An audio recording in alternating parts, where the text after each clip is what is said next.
The matter of Britain is a name given collectively to the body of medieval literature and legendary material associated with Great Britain, and sometimes Brittany, and the legendary kings and heroes associated with it, particularly King Arthur, together with the matter of France, which concerned the legends of Charlemagne, and the matter of Rome, which included material derived from or inspired by classical mythology. It was one of the three great literary cycles recalled repeatedly in medieval literature history. The three matters were first described in the 12th century by the French poet Jean Baudel, whose epic Chanson d'Assassinat contains the line "Ni sont que trois matières en l'homme attendant, de France et de Bretagne, et de Rome la Grande." There are but three matters that no man should be without, that of France, of Britain, and of Great Rome. The name distinguishes and relates the matter of Britain from the mythological themes taken from classical antiquity, the matter of Rome, and the tales of the paladins of Charlemagne and their wars with the Moors and Saracens, which constituted the matter of France.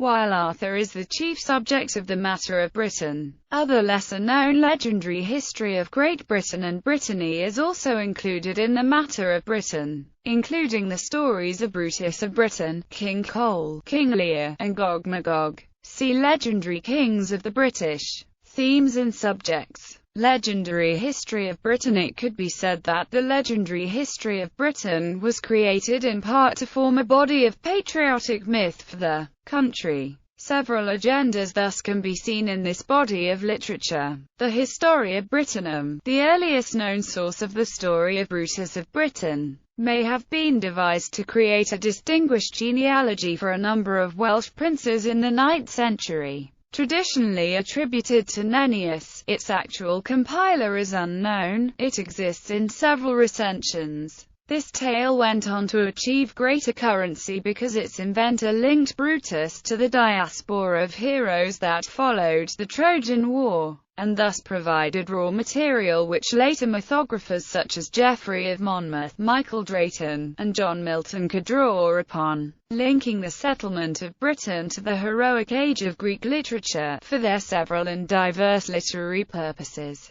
As such, this material could be used for patriotic myth-making just as Virgil linked the mythical founding of Rome to the Trojan War in the Aeneid. Geoffrey of Monmouth also introduced the fanciful claim that the Trinovantes, reported by Tacitus as dwelling in the area of London, had a name he interpreted as Troy Novant, New Troy. More speculative claims link Welsh mythology with several of the rulers and incidents compiled by Geoffrey of Monmouth in his Historia Regum Britanniae. It has been suggested, for instance, that Lear of Britain, who later became Shakespeare's King Lear, was originally the Welsh sea god Lyr. Various Celtic deities have been identified with characters from Arthurian literature as well. Morgan Le Fay was often thought to have originally been the Welsh goddess Modron. William Shakespeare was interested in the legendary history of Britain, and was familiar with some of its more obscure byways. Shakespeare's plays contained several tales relating to these legendary kings, such as King Lear and Cymbeline. It has been suggested that Shakespeare's Welsh schoolmaster Thomas Jenkins introduced him to this material, and perhaps directed him to read Geoffrey of Monmouth.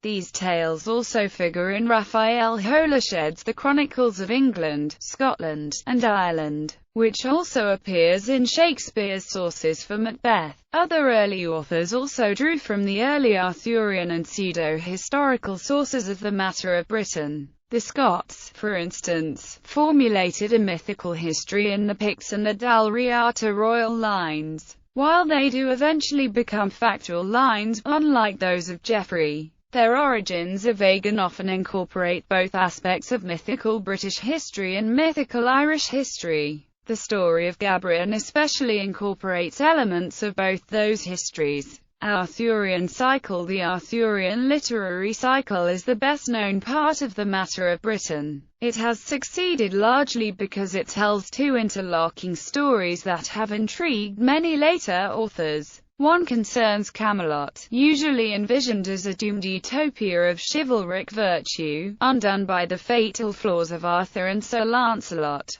The other concerns the quests of the various knights to achieve the Holy Grail. Some succeed, and others fail. The medieval tale of Arthur and his knights is full of Christian themes. Those themes involve the destruction of human plans for virtue by the moral failures of their characters, and the quest for an important Christian relic. Finally, the relationships between the characters invited treatment in the tradition of courtly love, such as Lancelot and Guinevere, or Tristan and Iseult. In more recent years, the trend has been to attempt to link the tales of King Arthur and his knights with Celtic mythology, usually in highly romanticized, early 20th century reconstructed versions. The work of Jesse L. Weston, in particular From Ritual to Romance, traced Arthurian imagery through Christianity to roots in early nature worship and vegetation rites, though this interpretation is no longer fashionable. Additionally, it is possible to read the Arthurian literature in general, and that concerned with the Grail tradition in particular, as an allegory of human development and spiritual growth. Characters and subjects. Legendary kings and founders Arthur and his entourage, Knights of the Round Table. Other important figures, noteworthy authors.